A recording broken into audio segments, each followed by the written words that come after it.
Hoje vamos falar sobre o BTLG11, um fundo logístico, tá? Gerido pelo BTG Pactual. E antes de a gente entrar dentro das informações do fundo, já vou deixar aqui o disclaimer para vocês que eu não estou fazendo recomendação de compra ou venda do ativo e que todas as informações da apresentação foram extraídas dos relatórios gerenciais e dos fatos relevantes do fundo que eles soltaram a mercado.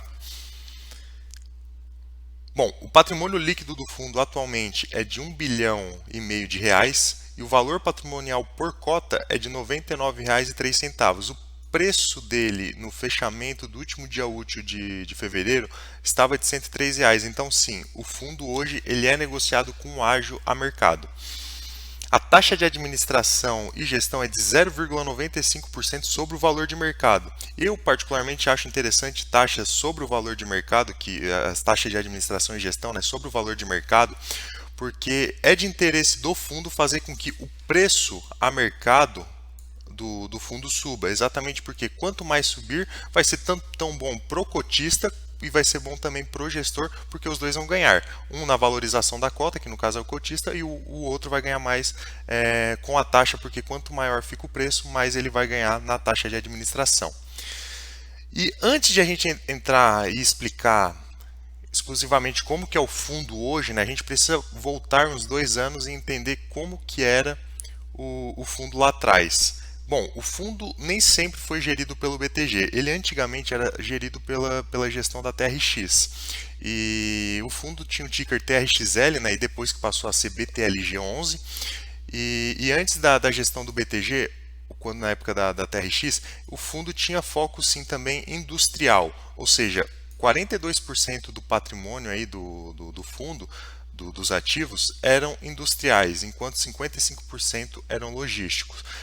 A principal diferença entre um imóvel industrial e um imóvel logístico é que o industrial ele foca em fabricar, produzir, ou seja, ali dentro está tendo a fabricação de algum produto específico. Já o logístico não, ele foca em armazenar, ou seja, vamos pegar aqui uma Amazon. A Amazon ela aluga um imóvel, um galpão logístico, para armazenar os produtos, para depois estar fazendo a entrega final desse produto pro cliente final dela. Então essa é a principal diferença de um imóvel logístico e de um imóvel industrial. O fundo também tinha 66% na época do ABL, que é a área bruta locável, em São Paulo. Atualmente, como está essas questões, um pouco mais de 2 anos depois, né?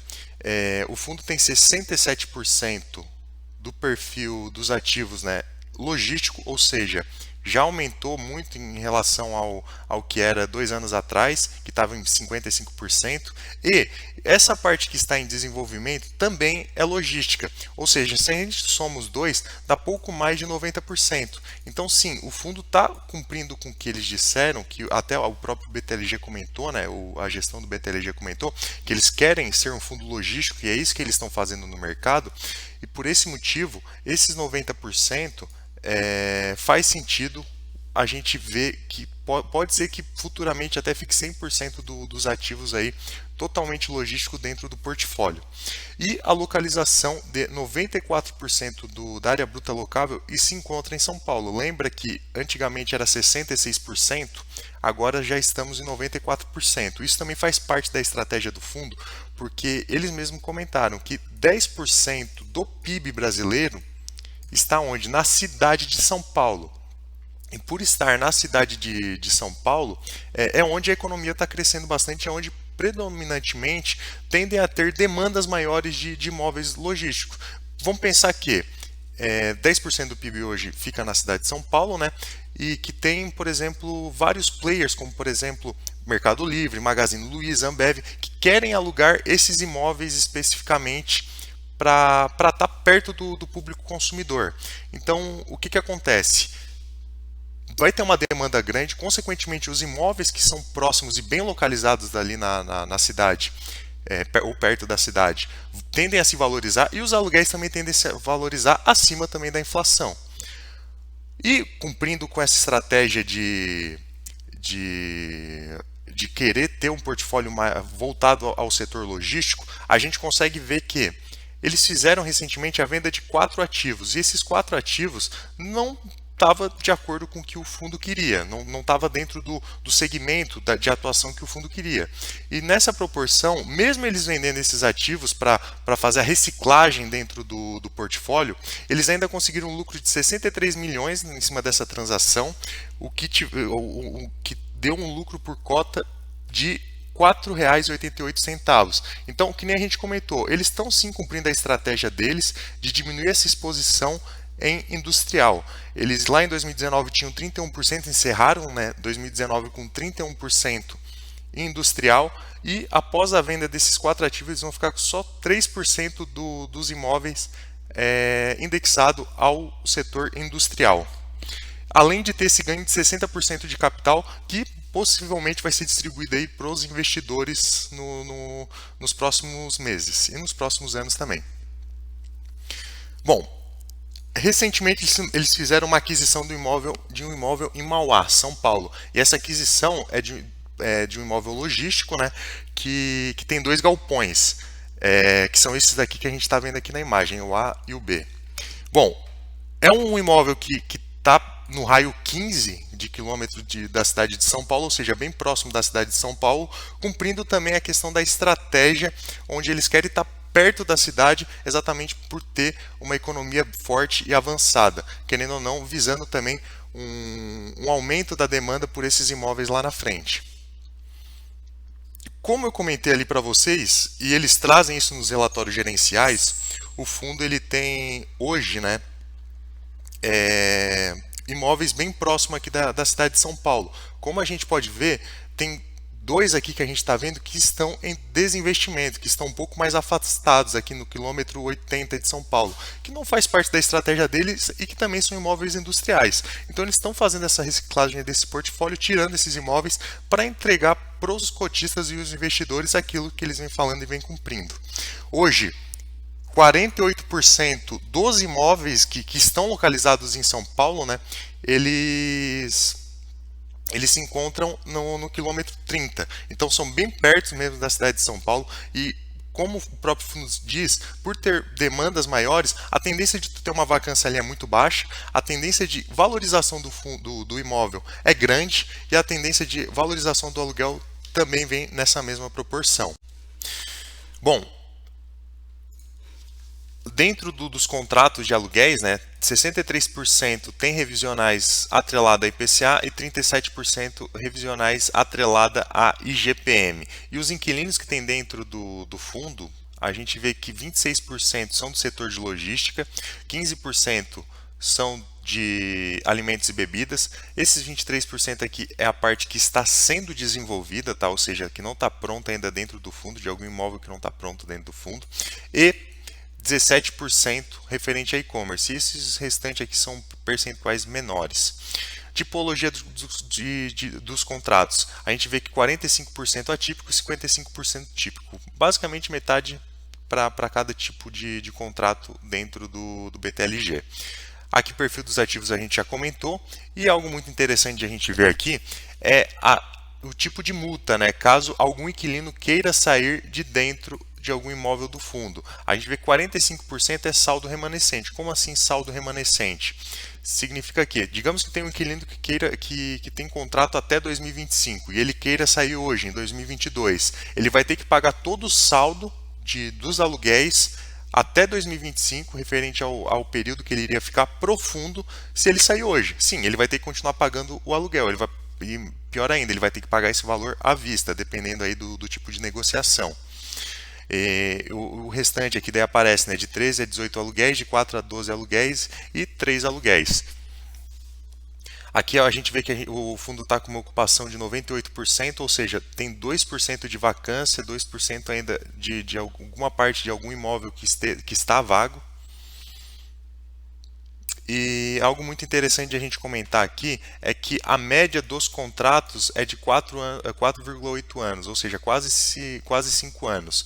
O que a gente precisa entender é que essa é a média ponderada dos contratos do fundo, do vencimento dos contratos que tem dentro do fundo. Aqui a revisional ou vencimento, né, é quando a revisional para ver referente a vamos aumentar o aluguel, se há necessidade de aumentar, é quando o fundo senta com o inquilino para conversar se tem que ter alguma revisional, se há algum negócio para fazer, ou se não, simplesmente venceu, cai fora o inquilino, né, e vai achar outro para colocar no lugar. Aqui o mês de reajuste, então aqui basicamente mostra o mês de reajuste dos aluguéis do fundo e a gente consegue ver que os principais são fevereiro, maio e agosto. O que isso significa? Que, por exemplo, aqui em maio, 26% dos contratos, aquela revisional que a gente viu ali em cima de IPCA e GPM, vão ser revistas agora no mês de maio. Então pode ser que haja uma revisional para cima, como a inflação aumentou, a tendência de o valor do aluguel aumentar também. Consequentemente, isso pode impactar na tua receita ali no recebimento de rendimentos, de dividendos que tu recebe mensalmente ali do fundo. Aqui a gente também já comentou a estratégia do fundo de estar com 94% dos imóveis dentro de São Paulo, da área bruta locável em São Paulo, né? Bom, aqui a gente consegue ver que o ativo que foi colocado em Mauá, que a gente conversou ali anteriormente, ele ajudou aqui a pulverizar mais ainda a receita, né? Então não vai ficar tão concentrado em um imóvel ou em um inquilino a receita do BTLG. Então se algum deles vier a sair, algum inquilino vier a sair de determinado imóvel, não vai impactar tanto a receita do BTLG quanto deveria se não tivesse essa pulverização maior.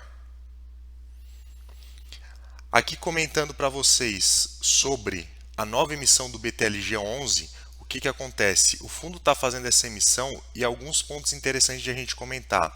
É uma emissão com baixo custo, tá? E pequena, de emissão pequena de 100 milhões, e esse baixo custo é 19 centavos por cota, é um custo muito baixo mesmo para os cotistas que forem subscrever. Isso é bom, teoricamente, pelo custo baixo que tu vai ter que pagar se tu já é cotista do fundo. A questão deles aqui é que eles estão querendo diminuir as dívidas atreladas à CDI, vendo o cenário de juros atual que está só subindo. Ou seja, eles têm essas três dívidas aqui que estão grifadas em vermelho, que são atreladas à CDI. Eles querem quitar essas dívidas, exatamente por quê? Porque se eles quitam essas dívidas que, teoricamente, eles vão ter que pagar a mais porque o CDI está subindo, eles vão destravar um fluxo de caixa operacional de 5 centavos por cota para os cotistas. E esses 5 centavos pode ser incrementado lá nos rendimentos do fundo. Hoje, se por exemplo o fundo está pagando 70 centavos por cota, ele pode começar a pagar 75 centavos por cota. Então sim, foi uma jogada estratégica muito boa aí do BTLG, foi uma emissão muito boa que eles fizeram, vendo esse cenário e consequentemente entregando o valor aí para o investidor, para o cotista. Aqui é o fluxo de caixa previsto depois da oferta, né? Que são essas três dívidas aqui que eles vão quitar e vai dar uma liquidez final aí para o fundo de 76 milhões de reais que eles vão ter em caixa. Aqui embaixo o fundo ele comenta sobre 3 imóveis que eles fizeram aquisições em março de 2021 e mostraram que em um ano, nesse mesmo período, né, o IPCA, a inflação, ela teve um aumento de 11,5%, ela subiu aí 11,5%. E a média do reajuste dos 3 contratos dentro do imóvel teve um reajuste acima da inflação, quase o dobro, digamos assim. Foi um reajuste na média de 20%. O imóvel de Hortolândia teve um reajuste de 16,8%, imóvel de GRU de 20,9% e de Regis de 22,6%, todos acima da inflação, mostrando que um imóvel no longo prazo, no médio e longo prazo, ele tem que sim entregar um retorno acima da inflação, exatamente porque o imóvel, historicamente, ele sempre rendeu acima da inflação. Então, precisa sim repassar também esse custo, essa inflação, para os inquilinos que ali dentro estão. Bom, de modo geral, outra informação que eles também comentaram interessante é que eles fizeram a troca de serviços que impactaram uma redução real de 5% dos custos, tá? E o reajuste do condomínio para 2022 para os inquilinos, isso foi muito bom, veio abaixo da inflação, ou seja, veio em 6%. Então, quando tu tem esse reajuste abaixo da inflação de condomínio, normalmente tu mantém o teu inquilino e quando vier novos inquilinos, se um dia vier novos inquilinos, historicamente, como tu consegue ter um reajuste abaixo da inflação em relação ao teu condomínio, né? Tu com certeza tu atrai novos inquilinos ou novos players de mercado se um dia quiserem entrar ou alugar os teus imóveis.